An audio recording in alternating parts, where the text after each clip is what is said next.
எல்லோருக்கும் வணக்கம். இந்த படம் பொறுத்த வரைக்கும் எனக்கு எல்லாமே சந்தோஷம்தான். என்னோட கனவு வந்து மணி சார் படத்தில் நடிக்கணும், கமல் சாரோட நடிக்கணும், இதெல்லாம் ஒரே படத்தில் நடக்குதுங்கிறது வந்து ரொம்ப சந்தோஷமாக இருக்குது.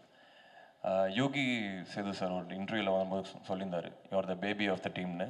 அந்த மாதிரி தான் நான் ஃபீல் பண்ணுறேன். ஏகப்பட்ட தருணங்கள் கற்றுக்கிறதுக்கும் ரொம்ப சந்தோஷமாக வேலை பார்க்கறதுக்கும் நாசர் சார் சொன்ன மாதிரி. அண்ட் ஏகப்பட்ட லெஜண்ட்ஸோட ஒரே படத்தில் எனக்கு சான்ஸ் கிடச்சிது. I'm just really happy. Kamal sir, Mani sir, Ravi K Chandran sir, Nasser sir, Simbu sir, Trisha ma'am, இந்த மாதிரி ஏகப்பட்ட டேலண்டட் பிக் பீப்புளோட ஒர்க் பண்ணுறது I'm just really happy. And இது எனக்கு ஒரு படம் இல்லை, this is a milestone for me. And உங்கள் எல்லாத்தையும் பார்த்ததில் எனக்கு ரொம்ப சந்தோஷம். தேங்க்யூ. எல்லாருக்கும் வணக்கம். ரொம்ப சந்தோஷமாக இருக்குது. இவ்வளோ பேர் ஒன்றா பார்க்குறதுக்கு தனித்தனியாக பார்த்துருக்கோம். எனக்கு தெரியுது உங்கள் எல்லாருக்கும் பசிக்குதுன்னு சொல்லி நான் ரொம்ப நேரம் பேசி டைம் வேஸ்ட் பண்ணுறதா இல்லை. நாளைக்கு ரிலீஸ் படம். ஸோ ஆக்சுவலாக கான்ஃபிடெண்ட்டாக இருக்கும், சந்தோஷமாக இருக்கும். இந்த படம் எல்லாருக்கும் ஒரு மிகப்பெரிய வெற்றி அடையணும்னு இறைவனை வேண்டிக்கிறேன். ஏன்னா ரொம்ப உழைப்பை போட்டிருக்காங்க. கமல் சார் வந்து ஆக்ஷனாக இருக்கட்டும், பர்ஃபார்மன்ஸாக இருக்கட்டும், பின்னி படல் எடுத்திருக்காரு. எல்லாருமே அவங்களோட ஒர்க்கை ரொம்ப கஷ்டப்பட்டு பண்ணியிருக்காங்க. ஸோ எங்கள் டீம் சார்பாக நீங்கள் எல்லோரும் வந்து படம் பார்த்து என்ஜாய் பண்ணுவீங்கன்னு நம்புகிறோம். Thank you so much. அனைவருக்கும் வணக்கம். இந்த எங்கள் பயணத்தில் ஆரம்பம் முதல் எங்களை தாங்கி பிடித்து இந்த மேடை வரை கொண்டு சேர்த்ததில் பெரும் பங்கு உங்களுக்கும் உள்ளது. அது மறுக்க முடியாத உண்மை. நீங்கள் எப்போ வேணால் இது எப்படி இருக்குன்னு தெரியலன்னு ஒரு அங்கலாய்ப்புடன் யாருமே பேசலைங்கிறது எங்களுக்கே ஆச்சரியமாக இருந்தது. வழக்கமாக அப்படி பார்ப்போம் வரட்டும் அப்படின்றது. அதுக்கு முன்னாடி நீங்களே அதை உங்கள் எதிர்பார்ப்பை உங்கள் கண்களின் மூலம் காட்டுகிறீர்கள் எங்களுக்கு. எனக்கு இது என்னுடைய யூனிட்டை பார்க்கும்போது முகதாட்சியம் கருதி நல்லா இல்லைங்கிறத நல்லா இல்லைன்னு சொல்ல மாட்டாங்க, நல்லா இருக்குங்கிறத ஒரு தேட்டர் ரசிகர் மாதிரி கை தட்டி விசில் இல்லாமல் அடிக்க முடியும். அதனால் நல்லா இருக்கு சார் அப்படின்னு சொல்லிட்டு போயிடுவாங்க.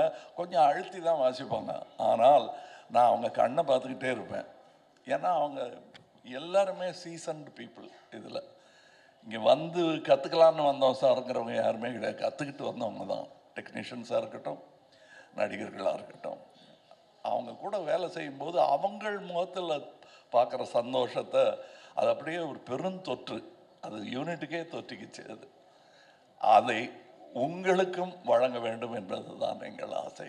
எங்களுக்கு வந்து வேற பெரிய பெருமைகள் இப்படி பண்ணியிருக்கோம் அப்படி பண்ணியிருக்கோம் பேசுகிறத விட ஒரு க்ளோஸ்அப்பு, அது சிம்பு சார் தான் இருக்கட்டும், இல்லை ஒரு சின்ன பையன்தான் இருக்கட்டும், அது எடுக்கிறதுக்கு ஒரு 50 பேர் வேலை செய்வாங்க. திரைப்பூரா ஒரு முகம்தான் இருக்கும்.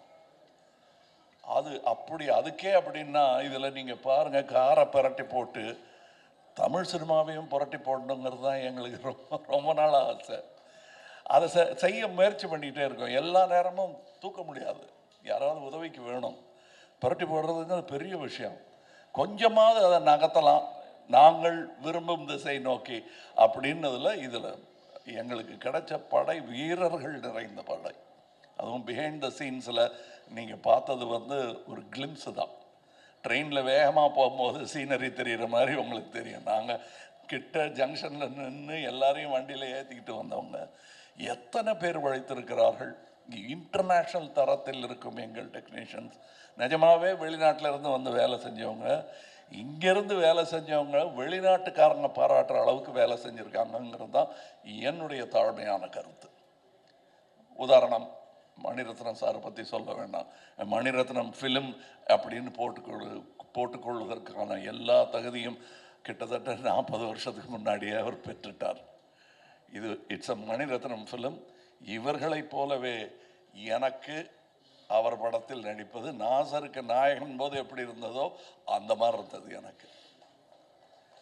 ஏன்னா நான் பார்த்த அந்த இளைஞர் மணி இன்னைக்கு ஞானியாக, சினிமா ஞானியாக மாறி இருக்கிறார். எனக்கு பட்டம் கொடுத்துருக்குறாங்க அந்த மாதிரி.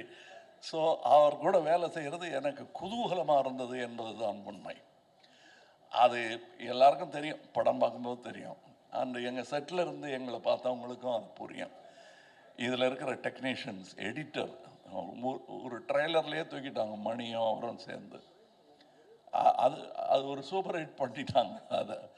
அதெல்லாம் நல்ல சிறந்த டெக்னீஷியன்கள், பதட்டம் இல்லாமல் எந்த பெரிய இடையூறுகளையும் தாண்டும் அந்த லாவகம் அவர்களுக்கு இருக்கிறது. அதே மாதிரி ரவி கே சந்திரன் இந்நேரம் அமெரிக்காவில் படம் எடுத்துகிட்டு இருக்க வேண்டியது, அது 20 வருஷம் முன்னாடியே நிகழ்ந்திருக்க வேண்டியது. மருதநாயகம் அதோடைய சினிமாட்டோகிராஃபர் அவருடன் முழுவதுமாக ஒரு முழு படத்தை முடித்தேன் என்ற பெருமை, அது பாதியில் விட்டோங்கிற வருத்தம் எனக்கு ரொம்ப உண்டு. ஆனால் அதில் இந்த படத்தின் மூலம் அதில் இருந்ததை விட இன்னும் சிறந்த சினிமாட்டோகிராஃபராக அவர் திரண்டு வந்திருக்கிறார் எங்களுக்காக. அது தெரியும், படத்தில் பார்த்தா பேசுவாங்க. அதை நான் சினிமா விமர்சகர்களிடம் விட்டு விடுகிறேன். அவருக்கு நல்ல பேர் கிடைக்கணும். நானும் சினிமா விமர்சகன் தான், நானும் சினிமா ரசிகன் தான். நான் சுவைத்த விஷயத்தை உங்களுக்கு நான் சொல்லுகிறேன். வியாபாரம் வெற்றி பெறணும், அதெல்லாம் ஓகே. என் சினிமாவும் வெல்ல வேண்டும் என்பதுதான் ஆரம்ப காலத்திலிருந்து நாங்கள் அதான் ஒரே மாதிரி எண்ணமுடையவர்களுடன் பேசிக்கணும். நாங்கள் செட்டில் இருக்கும்போது மணி சார் ஆகட்டும், நடுவில் போய் பேச டைம் இருக்காது. அதுவும் டெக்னீஷியன்ஸுக்கு மேலேயும் கீழேயும் பார்த்துக்கிட்டு ஒரு மாதிரி சித்தர் மாதிரி அலைஞ்சிக்கிட்டு அதுக்கு நடுவில் நாங்கள் பேசுறது கூட அரட்டையாக இருக்காது. லஞ்சில் உட்காந்து பேசுறது கூட சினிமாவை பற்றியாக இருக்கும், வேற ஒருத்தர் எடுத்த நல்ல சினிமாவை பற்றியாக இருக்கும். இப்படி ஒரு அற்புதமான சூழலில் நாங்கள் இந்த படத்தை எடுத்திருக்கணும். இந்த மாதிரி ஆரோக்கியமான ஒரு சூழல் ஐமவேதே எவ்வளோ பணம் கொடுத்தாலும் கிடைக்காது. அது எனக்கு கிடைத்தது, ராஜ்கமலுக்கு கிடைத்தது. ராஜ்கமலுக்கு பின்னாடி இருக்கிற அந்த இன்டர்நேஷ்னல்ங்கிற அந்த வார்த்தைக்கு முழு அர்த்தத்தை மணிரத்னம் எங்கள் டெக்னீஷியன்ஸ் கொடுத்துருக்கிறார்கள். இதில் உள்ள கலைஞர்கள் சின்ன சின்ன பாத்திரம் பண்ணவங்க. ஒரு சின்ன பையன்லாம் ஆக்ட் பண்ணியிருக்காரு, ஒரு 50 படம் பண்ணியிருப்பார் அந்த பையங்கிற மாதிரி பண்ணியிருக்காரு. அதுக்கு நிஜமாகவே 100-200 படம் பண்ணவங்கெல்லாம் சின்ன சின்ன வேஷங்கள் பண்ணியிருக்காங்க. இந்த சந்தோஷத்துக்காக, மணி சார் கூட ஒர்க் பண்ணுங்கிற சந்தோஷத்துக்காக தான் பாதி பேர் வந்தாங்க. சம்பளம் 2ஆம் பட்சம் தான் அவங்களுக்கு. இது எங்களுக்கு தெரிந்த உண்மைங்கிறதுனால சொல்கிறேன். நாம் வையாபுரி மாதிரி ஆர்டிஸ்ட் எல்லாம் நாங்கள் கண்டெடுத்தவர். அவர் ஜூனியர் ஆர்டிஸ்டாக இருந்தபோது நாங்கள் கண்டெடுத்து இவர் அப்படின்னு பார்த்து கூப்பிட்டது அவர். இன்னைக்கு அவர் எங்கள் கூடயே உட்காரணும், சீட்டு கிடச்சாச்சு உட்காந்துடணும். அது ரொம்ப கஷ்டம். அந்த நிலையிலிருந்து வந்த அவருக்கு தான் தெரியும். இன்னைக்கு இங்கே ஜோஜோ இல்லை, இப்போ இந்த முன் வரிசையில் அமர்ந்திருக்கிற எல்லாருமே என் நண்பர்கள் தான். அவங்களுக்கு இந்த வாய்ப்பு கிடைச்சது எனக்கு பெருமையாக இருக்குது. நீங்கள் படம் பார்த்துட்டு இவங்களெல்லாம் பற்றி நான் பேசுகிறேன். ஏன்னா இப்போ பேசும்போது அவர்கள் பெயரை மட்டுமே குறிப்பிட வேண்டி வரும். அவர்கள் திறமையையும் பற்றி பேசுவதற்கு இன்னொரு விழா நடக்கத்தான் போகிறது என்று எனக்கு தோன்றுகிறது.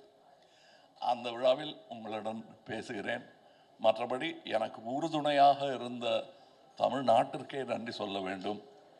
நான் மேடையில் பேசும்போது உயிரே உறவே தமிழே என்று சொன்னதற்கான அர்த்தத்தையும் நான் முழுமையாக உணர்கிறேன். நன்றி, வணக்கம்.